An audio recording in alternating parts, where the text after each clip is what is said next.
Welcome, ladies and gentlemen. Brian McLogan here again for another live stream. And we have definitely gone through some weeks so far, at least in my classroom. I know some people are still just kind of starting up their school. So if this is your kind of first stream, I have this labeled as week 4. But that's just kind of going off of the schedule here for my school. But obviously, if you're just joining in, these live streams, this is an open Q&A. Basically, where I'm just kind of taking in some questions. I wrote down some questions that I had from my on the community membership, as far as on my channel, and as well as in the Facebook. So I have 2 questions now, and I'm more than happy to kind of look into answering a couple more questions for you guys. And try to get like around 5, probably go for right around 30 minutes, kind of depending on the questions for you. So I do have some questions in there, so I do want to welcome Hang, Andy, good to see you guys, and thank you so much for joining in. Luis Dinto 212 that will be 4. So but just want to kind of give you guys an update as far as some things that also I've been working on as far as my channel. I did kind of reduce, or looking into adding in some different videos. Obviously, you guys can see that I am kind of have a different video kind of set for right now, and I messed up with my camera, so I wanted to kind of work on that before I get to that.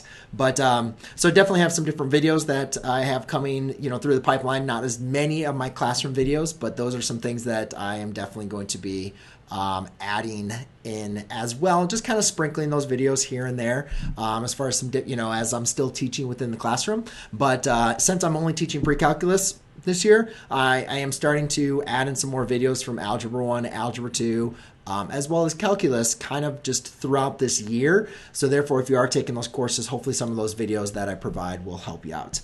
All right, before I get into some of these questions, I want to fix my the camera that I had going on here. That's good. I can't remember. I was working on some things, and then I was playing around with it. No, let's see. That wasn't it.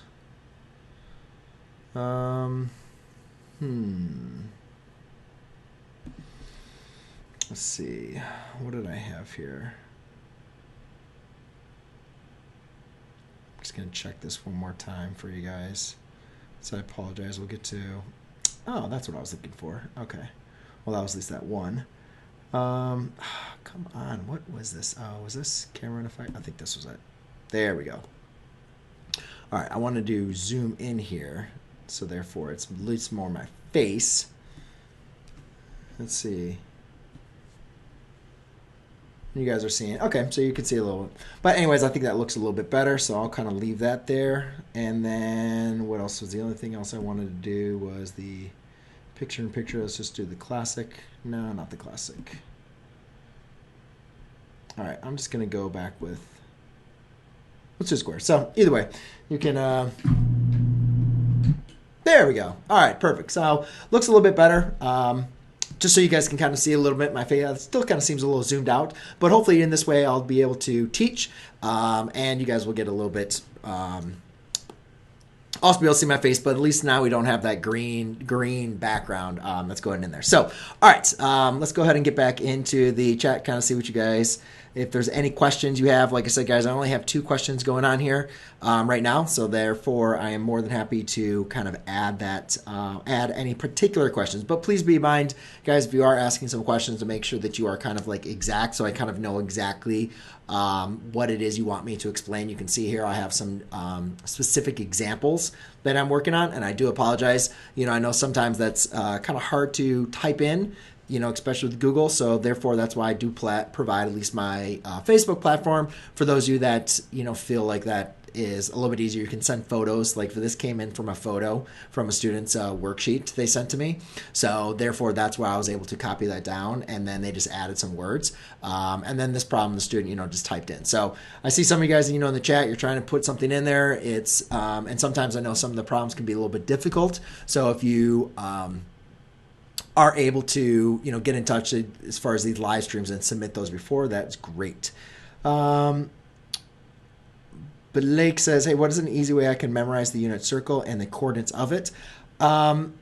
Well, there's a lot of like, little ways just to memorize, the specific coordinates of the unit circle. And I'll probably do probably another video from there. The main important thing is I would just recognize if you can memorize the first quadrant, then this is one thing that I kind of work on with my students.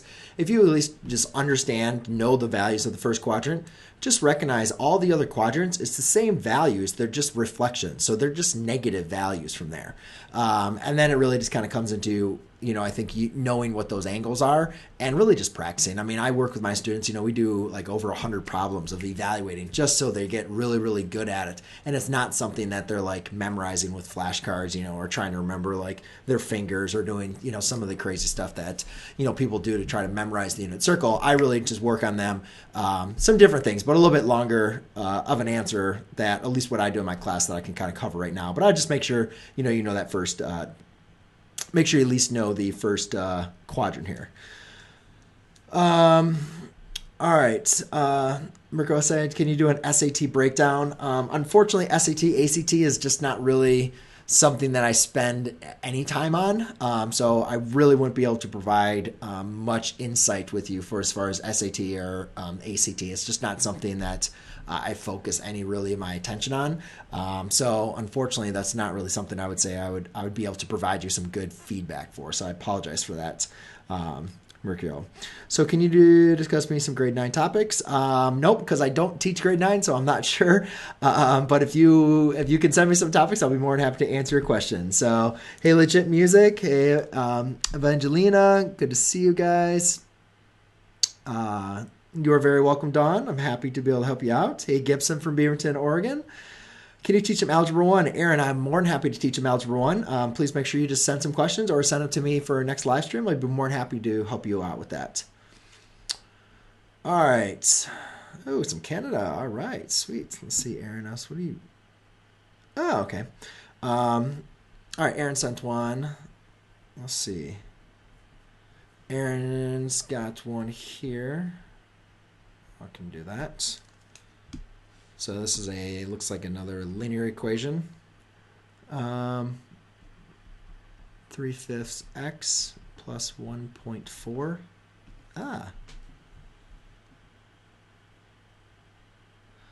1.4y equals 2/5.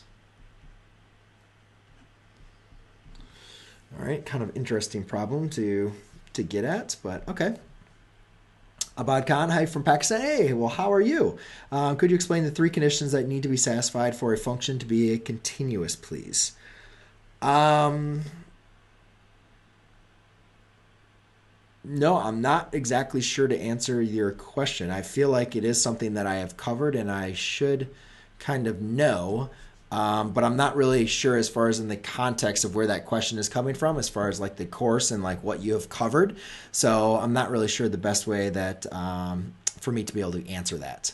So if you maybe want to provide a little bit more details on that, I mean, obviously continuous, it's, a function is going to have no break, or jumps or holes into it.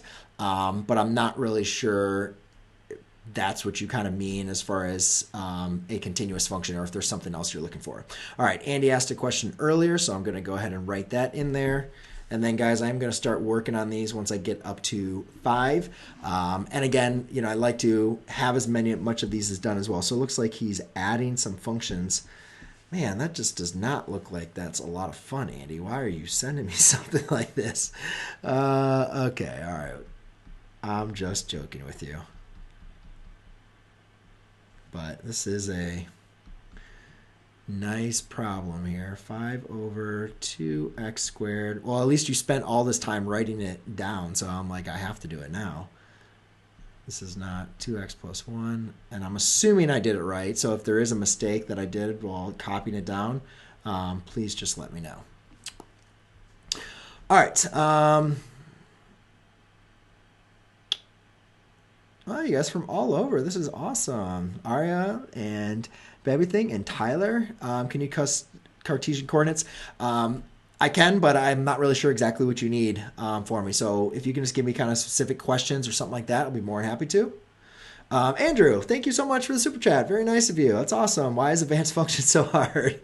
Yeah, that's kind of one of those things. It's it's sometimes you're getting into class, you feel comfortable, or it's like, or you had a teacher, and I think that comes up a lot, that a lot of times this year as well. You're used to maybe a different way of learning or from whatever teacher, and then you get into something else new, and maybe some things that maybe you thought you knew, you didn't really know, or the teacher's talking a little bit fast, or you can't really understand them as well, and it's like, whoa, this is a lot more than I was expected. So hang in there for advanced functions.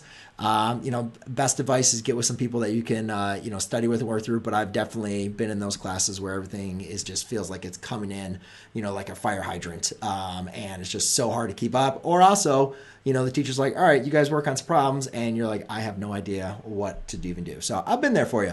But just keep on working hard for you, or keep on working hard. And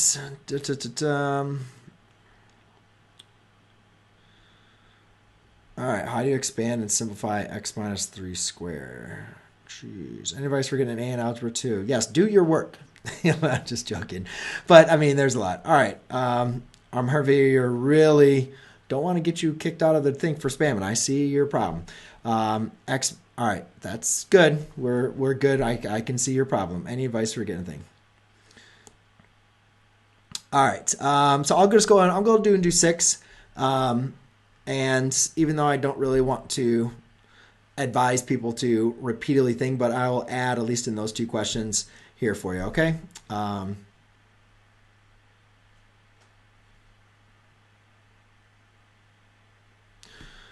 right, expanding is, we'll do that, and then I'll graph or sketch. So we're going to do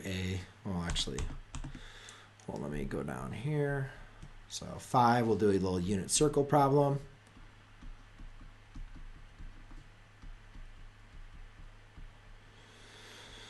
All right, IV or EV or everything, going to sleep. Peace out. 7 pi over 6. And then I'll do one more for number 6. Amarvi. How do you expand and simplify? All right, we'll expand that, and then I'm going to have to cut off the questions for you guys, because I need to kind of get through these problems, and I need enough time to go ahead and do it. So, all right, guys, thank you so much for your submissions, though, on this week. Let's go ahead and do some math now. So I apologize if you do have a question or you're just getting into the stream, but please make sure I will be going again live next week around the same time. Unless something comes up on my Sunday, I'll be going live on Sunday around 9 o'clock. And if I can't make that, then I'll make sure I'll change it to Monday at 9 o'clock. But if you have questions, anything that you're going on in your class or you want me to cover, please make sure you go ahead and get those submitted to me either on the Facebook or on YouTube, and I'll be more than happy to do that. A couple of these questions people already pre-submitted, so I got them already written down. Otherwise, you're kind of at the helm of, can I get a question in here at the, during a live stream? And sometimes I'll see it, sometimes I do not. So, all right. And then some of your questions, guys, I'll try to do my best here after I'm done with the math to kind of go back and say hi or see if there's anything else I can add for you. All right. So this one says evaluate, assuming the f inverse of x exists, but you're not actually going to solve. So it's not actually asking us to solve f of x. It's just asking us to find the value. So there's really one key important thing we need to understand about a function and its inverse is that those points are reflective about the y equals x. So for instance, if I had a graph, and this is something that I do, we haven't taught inverses yet in my class, but if I had a function, like this square root function here, and let's just say this point is 1, 0. Well, the inverse is going to be part of a quadratic, and it's going to look, something like this. It's going to be reflective about the y equals x line. The important for you to see, the thing to know, though, is the x and the y are swapped. When we look at a graph and its inverse, all the x coordinates that make it up, everything that makes it up, is going to be swapped. So let's just say this is, 5, 2. Well, now this point is 2, 5. Okay, so let's pretend this is f inverse, and that would be f of just some random graph, right? This isn't representing anything here, but I do this just so you can see the relationship between a function and its inverse. So to tackle this, because as far as the algebra to find the inverse, doesn't look like it's going to be that nice, all right? And typically, and it doesn't even say actually to solve anyways. So the best thing we can do is, well, let's figure out what f of 1 is, right? Because if you can think about this, f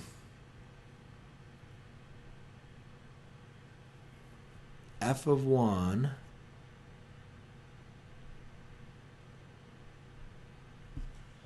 hold on a second. I actually just got back into myself.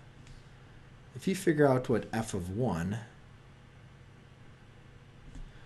oh, I was actually thinking of that. I'm going to have to come back to that. I actually was thinking, well, either way, that's going to be on your inverse. I'm actually going to have to come back to this because I was actually thinking I was going to do it one way, and then I came back to another problem, and I apologize. So I can't remember who sent this to me, but I will reach out to you personally as far as on that, because there's something I needed to check here with that, and I apologize. I was going to do that on the stream, but then I just now going through it, now actually doing the math, I was like, oh wait, I need to go back to this. So let's go ahead and cover on these two problems. Why did I not give myself space on this?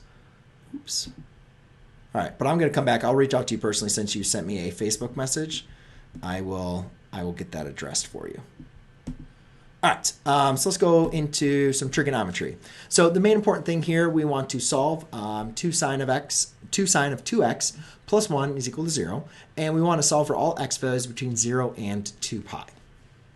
All right, so the first thing we need to do is, basically when we're solving, we're trying to find the values that are going to make the equation true, right? So we need to isolate this sine of 2x. We need to isolate the trigonometric function. So to do that, just like, algebra 1, which some people are asking for, you're just isolating this 2x. So equals -1 divided by 2. So we have sine of 2x is equal to -1/2.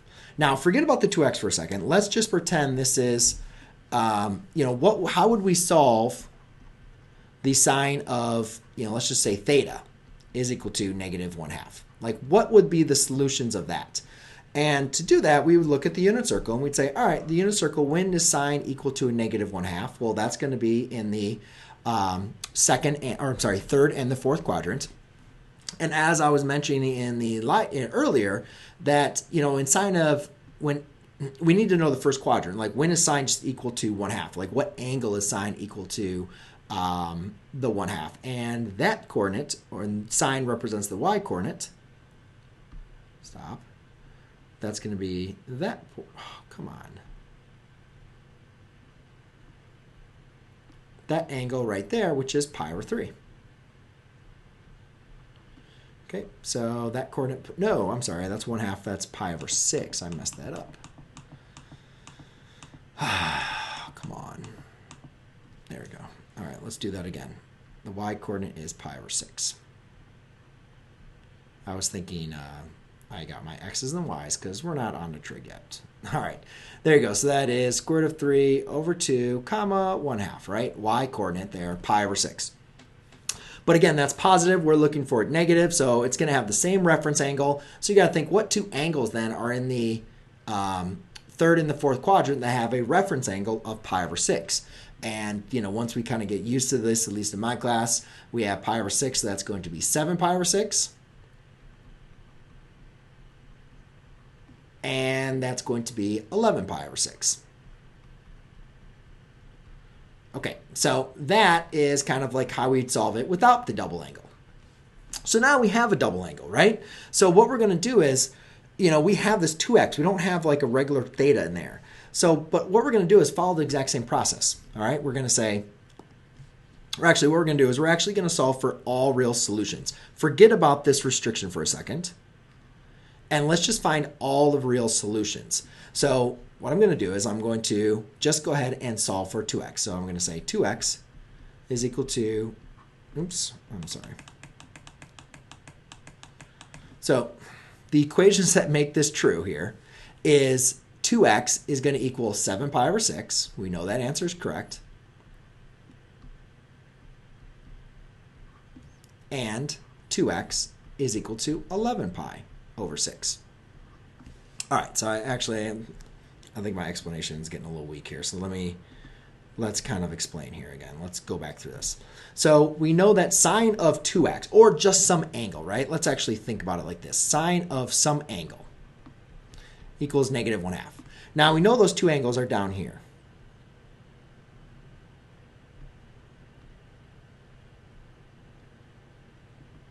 Okay? Now, what I want you to understand is the way to do this is we need to figure this out for all real numbers, okay? So let's just find all real solutions real quick. So if I wanted to find all solutions, then, here's my one solution, right, which we figured out to be 7 pi over 6, and then here's my other solution, which we figured out to be 11 pi over 6.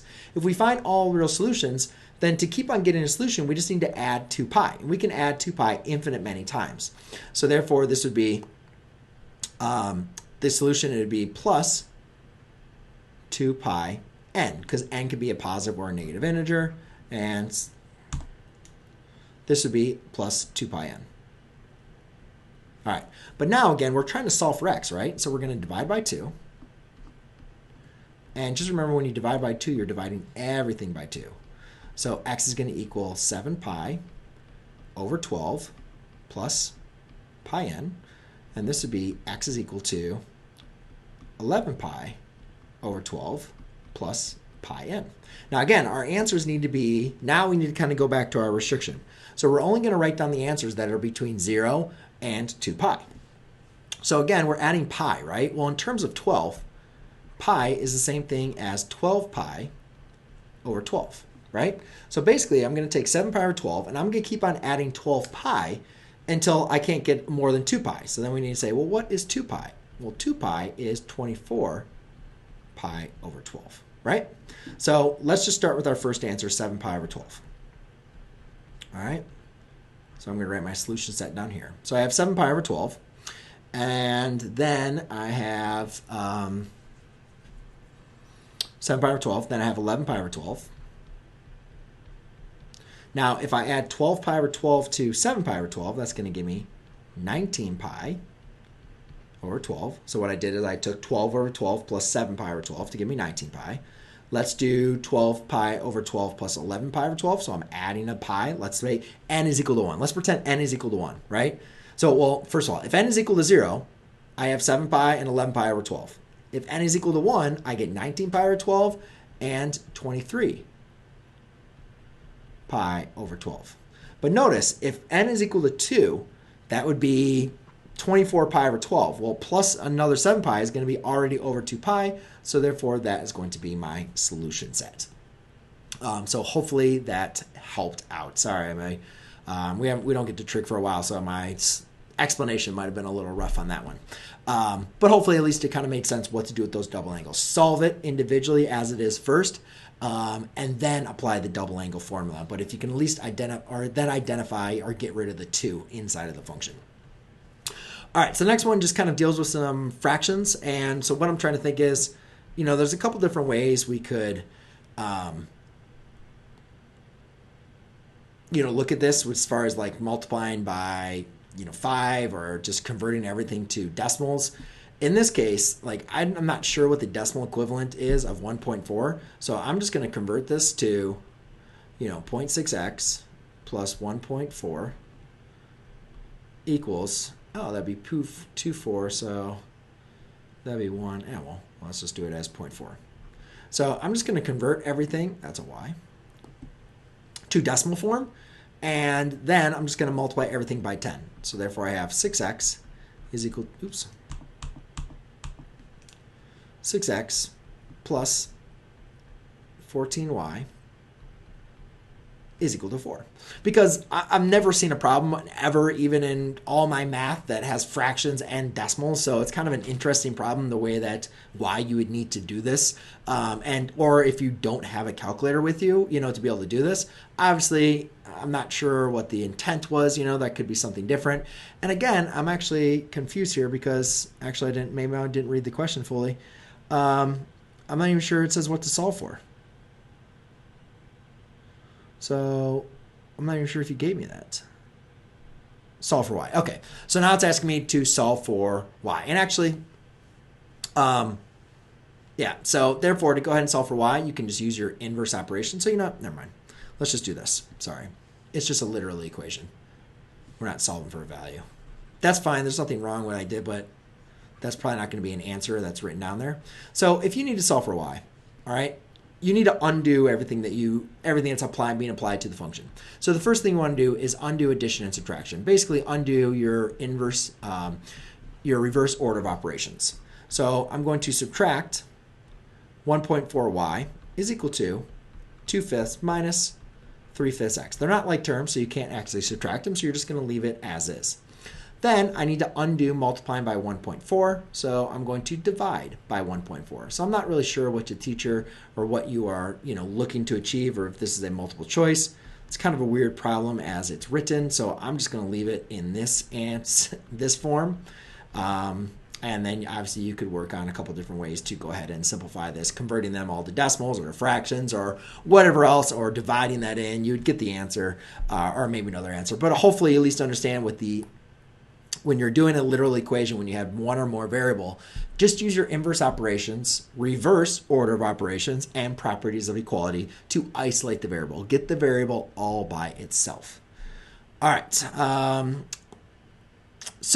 Oh geez, running low on time, but I'll get through these 3 problems, and I apologize for those of you again getting in the chat. I'll be live though next week, and happy to take your questions. So this next one here, I have 2x divided by x squared plus 7x plus 10. So whenever you're adding and subtracting, rational expressions here, the best thing you're going to want to do is factor. All right, so let's factor to try to simplify this. What 2 numbers multiply to give me 10, add to give me 7? That's going to be x plus 5 times x plus 2. Plus here we have 5. Here I can factor out the x. So that's going to be 2x minus 1. Plus over here I have 2x plus 1. And then I need to factor out a, let's see, what 2 numbers? So I know now this is going to give me a trinomial. So it's going to be a 2x and an x. And then therefore I need to multiply to 2, but then they need to add me 5. So it's going to be x plus 2 and a plus 1. Crap, is that supposed to be a plus 1? That'd be really great if it was plus 1. Did I maybe write it down? No. I really hope you would have made that mistake, Paul. So anyways, well, all right, let's just pretend there wasn't a mistake there, and this is not going to be a very pretty problem, but I'm not going to multiply everything out. So, because typically when we're doing this, the main idea that we want most students to come away from with the adding and subtracting with rational expressions is to get common denominators. And without going too long into explanation, we need to find a common denominator that every single one of my expressions, in the denominator is evenly going to divide into, right? So just real quick, if I have 5 and 2, let's say a fraction 1/5, plus 1/2. I know that 5 and 2 both divide into 10 because when you multiply 5 and 2, that gives you 10, right? But not always is the product of, just the expressions going to be the least common denominator. Like for instance, 6 and 2, common denominator is 12. But in reality, the common denominator is 6 because 6 divides into itself and 2 divides into 6. However, for the sake of this problem, the easiest thing to do is to find the LCD is just to find the product of each and all of these functions. So therefore, I'm just going to write out our LCD, which is going to be really kind of long here. So the LCD in this problem is going to be x plus 5, x plus 2, x, 2x minus 1, and 2x plus 1. All right, and now the x plus 2 repeats, but I don't need to repeat. Like once it shows up once, that's fine. Like you don't need to rewrite it. So now what I need to do is I need to multiply each and every expression. I'm going to change my color here. I need to multiply each and every expression and the numerator and the denominator, so therefore they're all going to have the LCD. So this already has x plus 5 and x plus 2. That means I need to multiply by a x, a 2x minus 1, and a 2x plus 1. And here an x times a 2x minus 1 and a 2x plus 1. Now, I hope that you're not, oh, yeah, maybe you are, I don't know. This one, I already have an x and a 2x minus 1, so therefore I need to multiply by a 2x plus 1, as well as a x plus 5 and a x plus 2.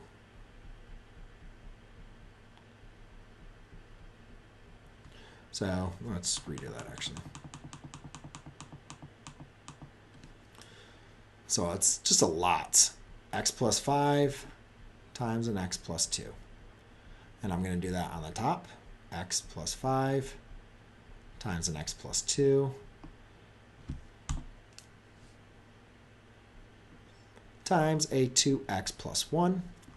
And then over here, I already have a 2x plus 1 and an x plus 2.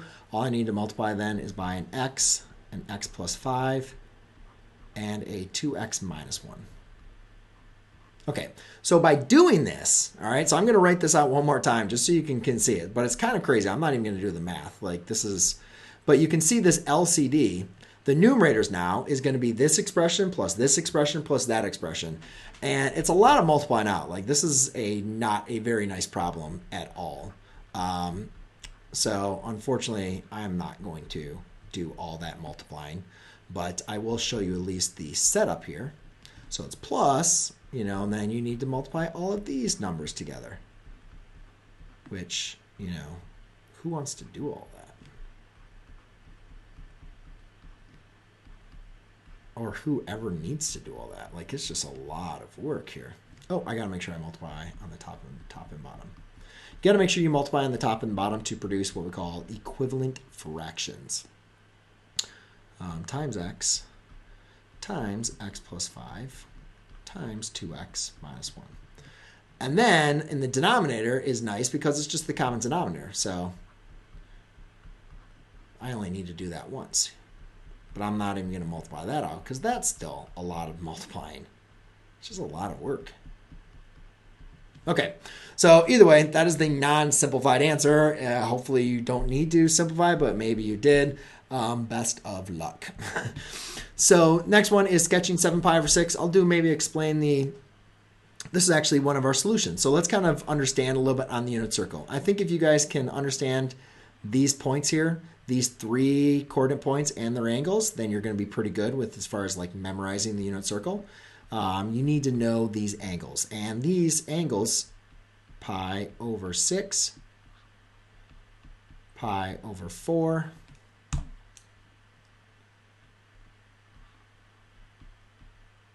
pi over 3. Okay, so this point is square root of 3 over 2, comma, 1/2. It's a horrible 1/2. This coordinate point is square root of 2 over 2. And this coordinate point is 1/2, comma, square root of 3 over 2. Okay, so the basic idea is, without getting in too much into it, is, I like to relate everything, making sure my students know all of these coordinate points because we spend time talking about where these points come from, but then understanding the reference angle. So, if I have this angle that has the same angle, 7 pi over 6, or same reference angle, pi over 6, right? That's basically mean the reference angle is the angle between the x-axis and your terminal side. If they have the same reference angle, right, the same angle between the side and the x-axis, they're going to have the same coordinate point.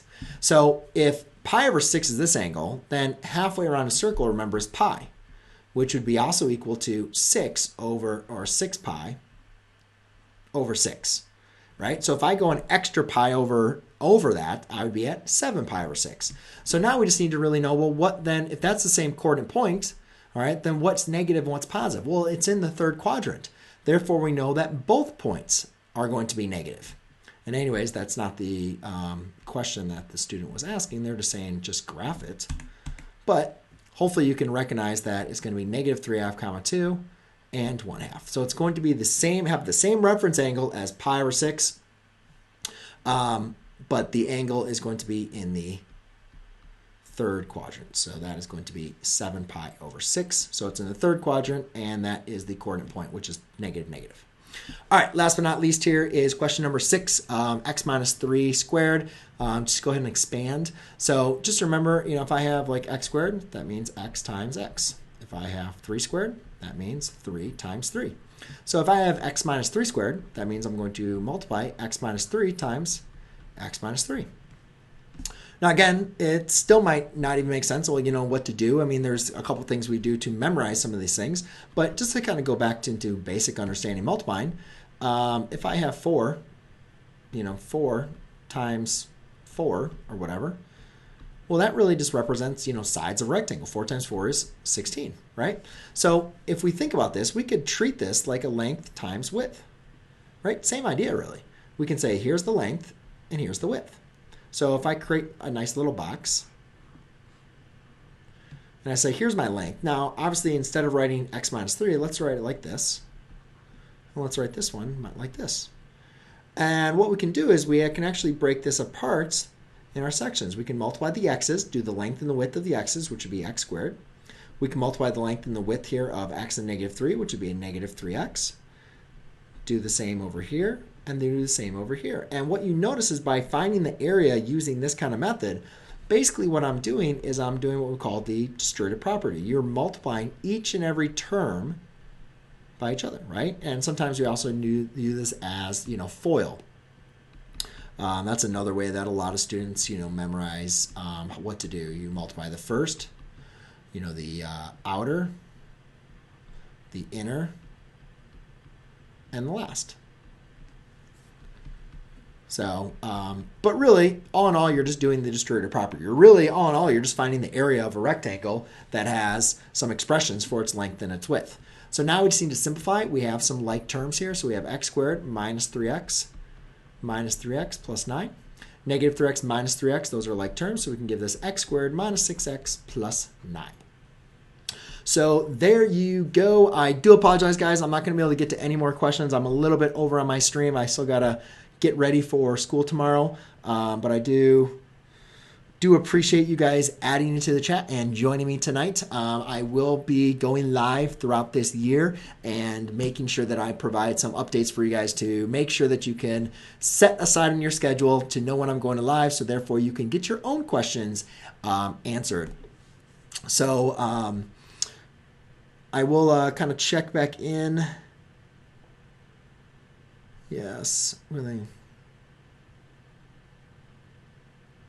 So either way, again, also just kind of recap some updates that I gave you guys at the beginning of the stream is, I am going to be adding in some different videos in the next couple weeks that are going to go from Algebra 1, Geometry, Algebra 2, and Calculus, in addition to my pre-calculus videos. But my pre-calculus videos are kind of like this. They're these a little bit more in-depth type videos, and so they're a little bit longer. They're not like the short to the point videos that I'm kind of a little bit known for because I have so many of them through the classroom. I am still recording myself in the classroom, but just not doing it as much. But so then what I'm doing is taking a little bit of that time and putting in some more videos that cover Algebra 1, Algebra 2, Calculus, so on and so forth. So either way, guys, if you'd like to be notified the next time I go live, then please make sure you guys go ahead and submit the bell notification, and if you would like to have a question answered by me on my next open live stream, then go ahead and